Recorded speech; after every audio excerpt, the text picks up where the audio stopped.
Mr. Bhanu Bishnoi, who is the RWA Chairman Federation for Vasant Kunj. And last but not least, Mr. Taneja, who is the General Secretary of the Vasant Kunj Federation.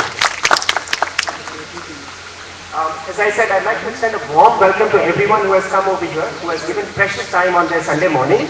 I'd like to say that all of you guys have taken time away from your families. So I thank you, but more than that, I thank you for wanting a change in this country. So you are a leader, you are a change maker in your community. So for that, I'd like to extend a big hand to all of you. First, I would like to invite our candidate, Narendra Sejwal ji, to the stage to say a few words from his heart to you. So please hear Mr. Sejwal, please give a big hand. सभी को नमस्कार मेरी और मैं पहले अपना परिचय देता हूँ आपको। मेरा नाम नरेंद्र सेजवाल है।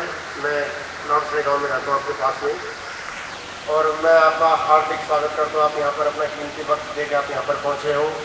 जैसे आप सभी को पता है कि आगामी नवंबर में विधानसभा के चुनाव आ रहे हैं, और बसंत कुंज हमारा डिसाइसिव फैक्टर होता है कि यहाँ का जो वोटर होता है वोट नहीं डालता। तो इस बार आपसे रिक्वेस्ट है सभी से कि घर से निकल के वोट डालना, और आप वोट डालोगे तो विधानसभा हम जीत सकते हैं। तो ये रिक्वेस्ट है सभी विधानसभा बसंत कुंज से कि वोट डालने के लिए निकले। धन्यवाद।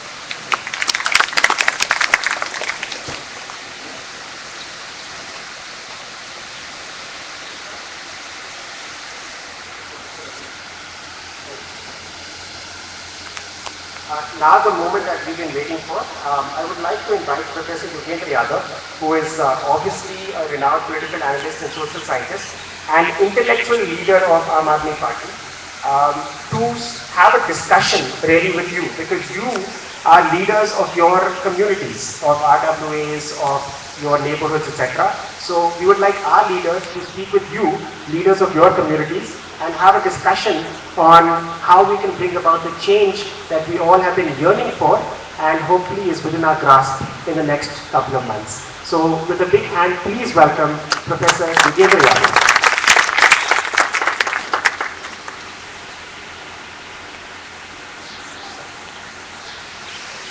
भाई नरेंद्र सेजवाल जी,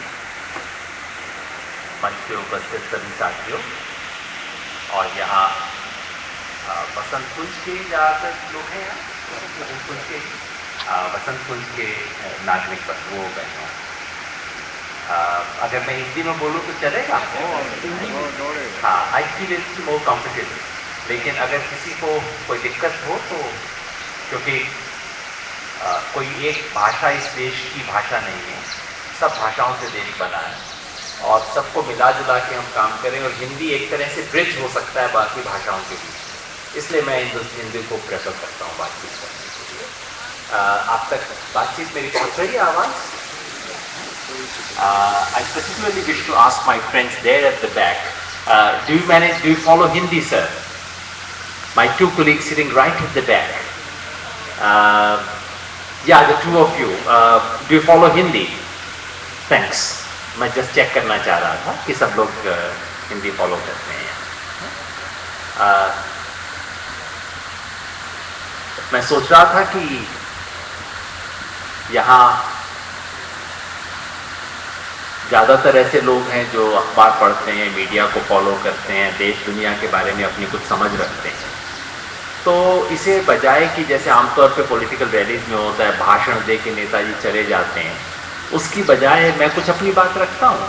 आप सबके मन में सवाल होंगे तो हम फिर उस पर बात कर लेंगे। तो इसे बातचीत की तरह से चलाते हैं। शुरू में 20-25 मिनट में अपनी बात रख दूंगा, फिर उसके बाद हम सवाल जवाब कर सकते हैं, बातचीत हो सकती है।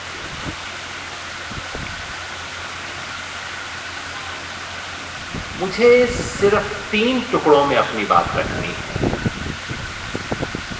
पहला तो ये कि ये पार्टी क्यों और क्या, दूसरा किस मायने में ये पार्टी दूसरी पार्टियों से अलग है, और तीसरा ये कि अलग भले ही हो, ये पार्टी के प्रोस्पेक्ट्स क्या हैं, क्या सक्सेसफुल हो सकती है? तो 3 सवाल हैं कि आपने पार्टी बनाई क्यों? आपकी पार्टी दूसरी पार्टियों से अलग कैसे हो सकती है? और क्या ये सचमुच सक्सेसफुल हो सकती है? इन 3 का जवाब मैं अपनी तरफ से पहले दूंगा, उसके बाद जो आपके सवाल होंगे उसको एड्रेस करूंगा।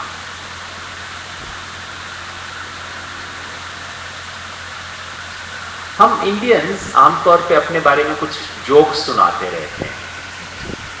मुझे हमेशा लगता है कि हर जोक के पीछे कोई ना कोई ट्रेजेडी है। आप कभी एनालाइज कीजिएगा, कोई भी जोक्स होते हैं, उन जोक्स के पीछे हमेशा कोई ना कोई ग्रीफ, कोई ना कोई दुख छुपा होता है जिससे जोक्स बनते हैं।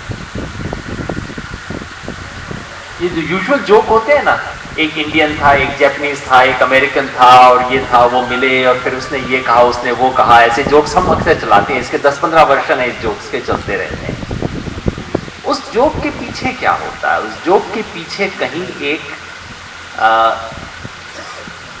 बहुत लो सेल्फ इमेज है इंडियंस की, और वो लो सेल्फ इमेज ही होती है कि ये इंडियन जो है 2 नंबर का ही काम कर सकते हैं, सीधा काम कर नहीं सकते, और इंडिया में कुछ हो नहीं सकता। ये कहीं ना कहीं हम सबकी बहुत डीप सेल्फ इमेज में शामिल है कि आप इस देश में कुछ भी कोशिश कर लो, साहब ये इंडिया है, कुछ नहीं हो सकता। 2 नंबर की चीज सक्सेसफुल होगी, 1 नंबर का काम कभी नहीं होगा, दूसरे लोग काम करेंगे, इंडियन जाके उस पर अपना लेबल लगा देगा। ये सब जोक्स चलते रहते हैं ना। पिछले 2 साल से इस देश में इस जो एक नेशनल मूड और नेशनल कैरेक्टर हमारा है, उसमें थोड़ा सा चेंज आया है। ये मैं नहीं कहूंगा कि वो मूड बदल गया है, लेकिन 3 चीजें हुई हैं जो बदलाव है। पहला, हमारी जो एक डिससेटिस्फैक्शन होती है, एक जो डिस्क्वाइट होता है, एक जो असंतोष है, जो पहले किसी स्पेसिफिक चीजों पे टारगेटेड रहता था, ये कांस्टेबल खराब है, ये ऑफिस ठीक नहीं है, रजिस्टर